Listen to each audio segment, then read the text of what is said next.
Alright, so if you clicked on this video, then you're probably one of the people who are interested and or asked for a tutorial on the flower farm design that we're going to be using on our server Minerva. What we have here is something that you'll need kind of. So if you're going to make a flower farm, you're definitely going to want a flower forest. Now I'm not suggesting you flatten the entire thing and cover it in flowers like we did.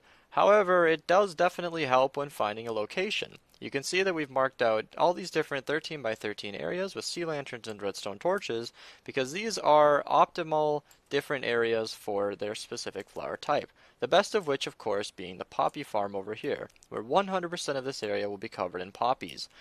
How you find this will be up to you. You could set this up in any flower forest. However, just know that the best location would be covering the entire thing with a certain flower type that you want to be farmed. A close alternative is having the light gray dye flowers next to the pink or something like this, where it's pretty 50-50 on either type. And there's one more example over here. So once you found a location, let's get on with the tutorial. Alright, so before you start building, the design should look something similar to this once we're finished.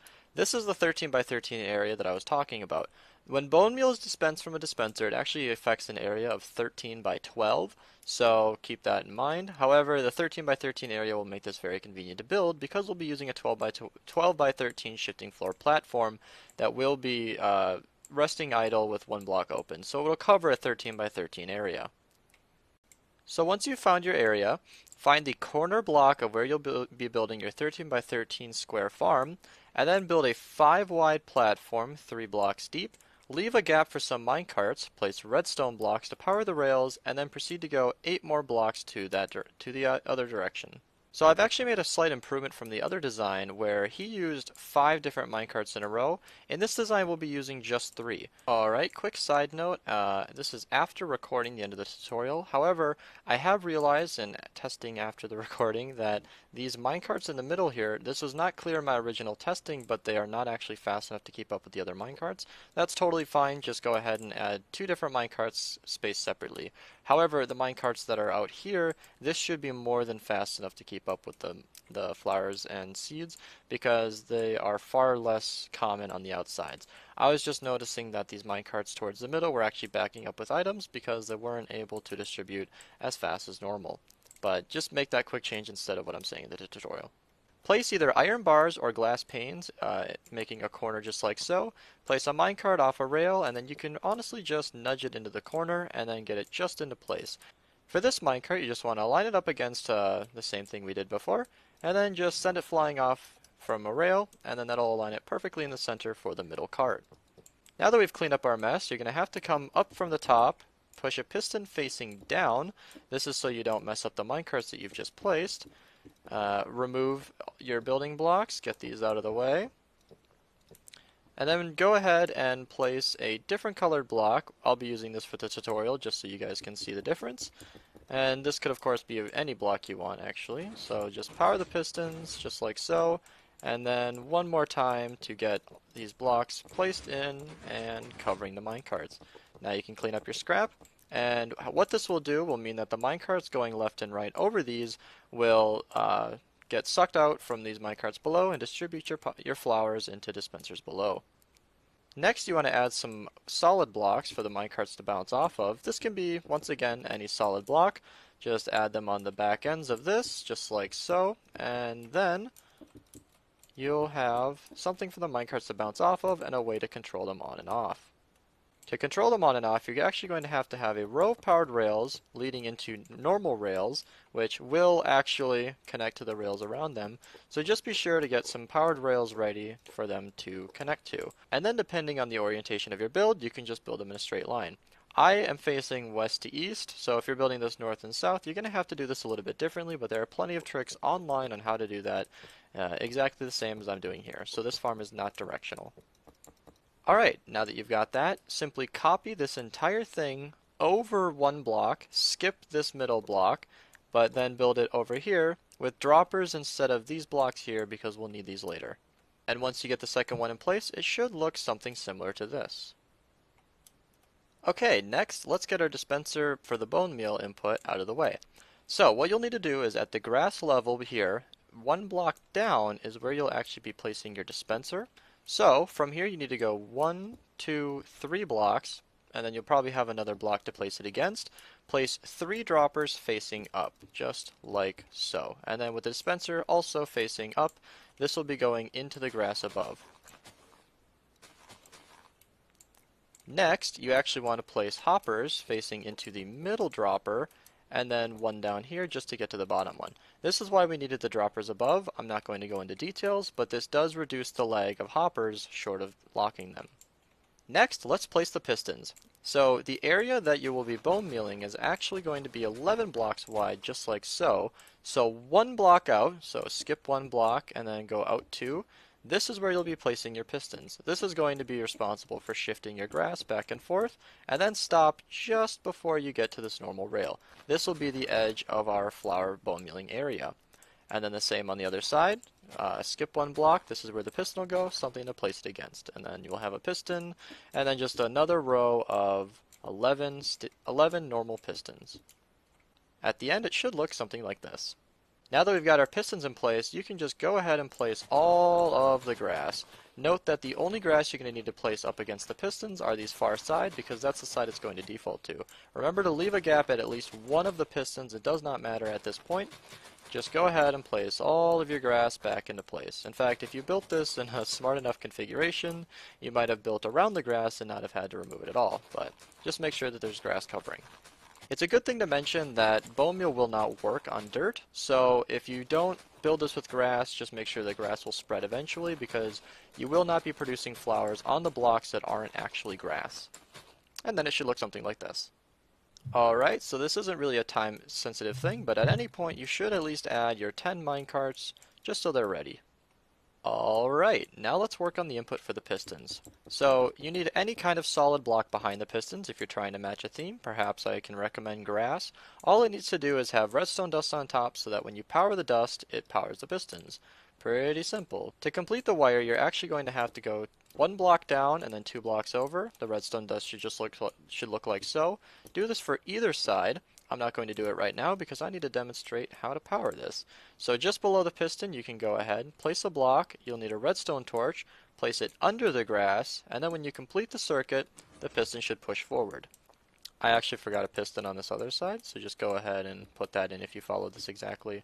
Just remember to complete the wiring for all the different sides, and then once you actually get all of the wiring in, you'll see the pistons will, well, the farm will start working, needless to say. So let's get our wiring in for there, our power in for here. Oh, I missed it.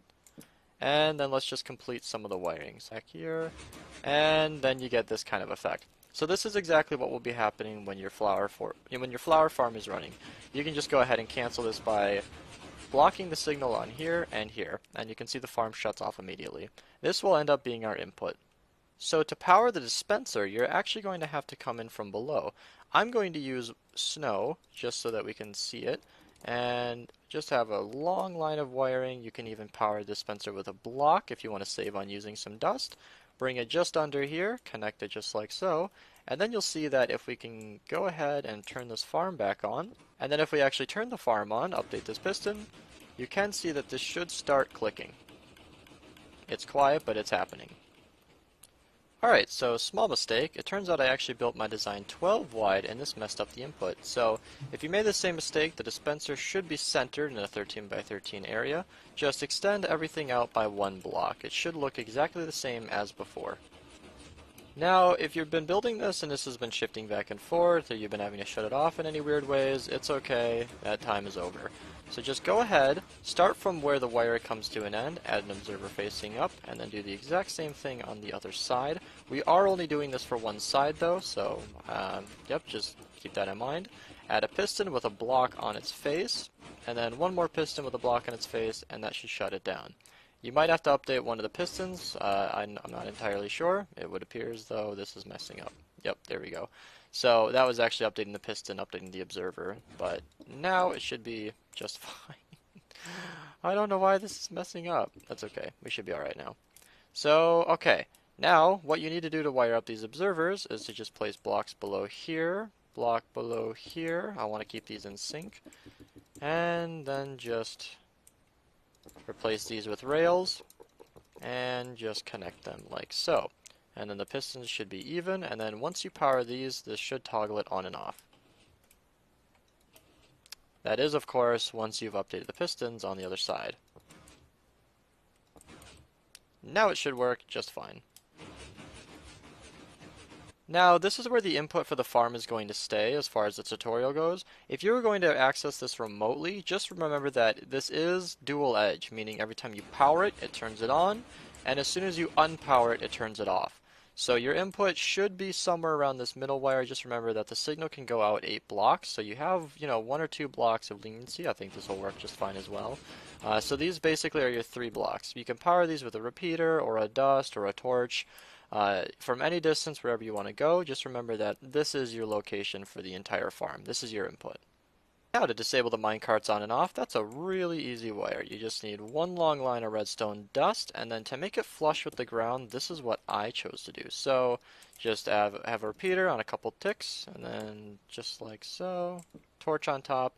And then I added grass just for the aesthetic look over here. You can see I did this over here. This is of course up to you. I mean, this will be probably flush with the ground, so this doesn't matter too much.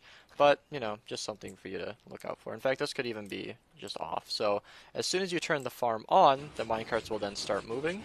And they will continue to go back and forth, picking up and dropping off every seed and flower into these minecarts until you turn the farm off, where they will stop moving. See, once they come back, they'll go into their resting position.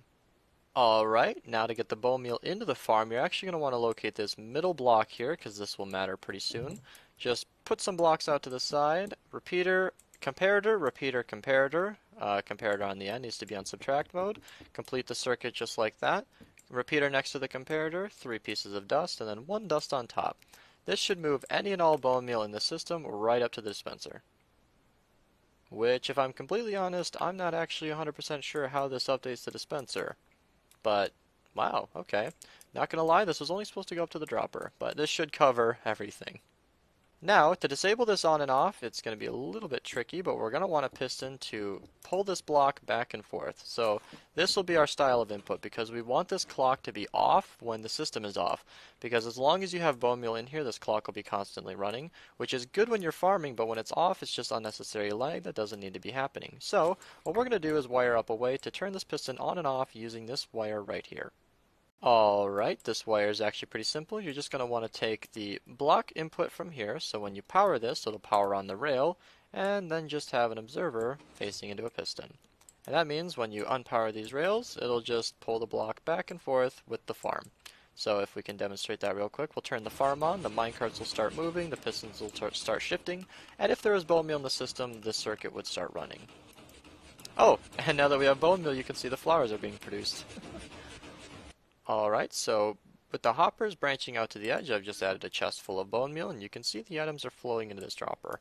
With these hoppers elevated up a bit, you can actually have the items start automatically filling into this dropper, so it's just an extra little bit of storage by having that block there. Now, one thing I wanted to add, if I can turn on the farm real quick, is that if you want an output like this, just have a repeater on 2 ticks or 1 tick or whatever you want. As long as it has a constant output, and then you can send this kind of signal out to some kind of reservoir for bone meal or something if you want to request more bone meal. Of course, you might want to put this on the other side if your bone meal is over there. Alright, it is a good a time as any to finally get the input for the droppers out of here, so let's go ahead and add those now. We're going to need to remove any kind of blocks you had under these hoppers, because we're going to need to add 5 more hoppers on either side, and then 10 total droppers facing straight down. So just complete this just like so, droppers facing down, and hoppers facing into them. Now to actually power the droppers, you're going to want to grab one of your building blocks, bridge it across like so, and then we'll be setting up a comparator clock right next to it to power the droppers. To add the comparator clock, you want to go ahead, add a comparator here, just like so, and that's it. So once you power this with any kind of input, it will be powering all of the droppers and spitting out all of your marvelous flowery loot. An added side note I saw after editing today's video is this dropper isn't actually being powered, and that's a super easy fix, you guys. Just pull the comparator over 1 block, do the exact same clock, and all you're going to have to do is bring the input over once more. So you can even put just a block on the end of that comparator, face repeater into it, and it'll work just the same. Now, to power this comparator, how you do it is really up to you. Isn't really too many wrong ways to do it, but what I like to do is to have some kind of repeater and comparator chain, just like so. Let me see if I can just eyeball that. Yep, and then add a block here to extend the duration. This will be about 4 seconds or so. And then let me just add one more here and here. Another repeater facing into it on 4 ticks. And then how we're going to turn this on and off is actually pretty cool. So we're going to have an observer facing straight down from here, and then a piston with a redstone block on its face facing like so. And in this way, when you power the farm on, I'm going to have to do this real quick. Alright, so when you power the farm on, it will actually turn on this comparator fader, turn on the clock. This will spit out all of the loot. This is all coming out live and is being generated above us right now. The minecarts are spitting them out and distributing them. And what this long delay does is it gives the droppers just enough time to finish shooting out all of their loot before the time is over. Of course, these are a little bit backed up. Now for the farm itself, you're going to want to add glass. So one thing I didn't quite mention is this middle row, you can see that there are no flowers being picked up, is really not going to be of any use. So we're going to have to just disable it by adding glass or really any kind of block over it. Any block that won't turn the grass to dirt, because that will once again hurt your rates. I'm not going to do too much decorating for this. I'm going to leave that one up to you guys. If you want to copy what I've done over here, this is totally up to you. I did wreck a little bit of this, but hopefully you saw it in the beginning. And I do have another video of that fully built, so you can see what that looks like. I'm just going to be adding glass all the way around this, just like so. So all of the grass and seeds, the flowers and seeds that fly off to the sides will stay within the farm and be picked up by the hopper minecarts eventually. So let me just finish up these walls and then I'll get back to you guys with how it looks. Alright, normally I would add a roof, but in the interest of time I'm going to leave it how it is. So, don't want this to sneak up on you guys, but if I do say so myself, I believe this tutorial is complete as long as I don't break what I've already made. And there you go. So now what you should have is a nice shifting floor design with minecarts scooping up all the loot and spitting them out to the sides. This should produce on a server that can run this at a high enough speed about 57.4 thousand items an hour, and that should be about 30,000 flowers an hour. I hope you guys enjoyed. I hope if you guys want me to do more tutorials in the future, then just let me know and what you guys want to see. I will try to do more tutorials for any more redstone creations. This concept was brought to me by Sheen, and he did the original wiring for the design that I modified. These are my modified versions with my changed wiring. And any extra notes or comments, or any extra notes will be in the description. Any comments, leave them in the comment section below. And thanks for watching.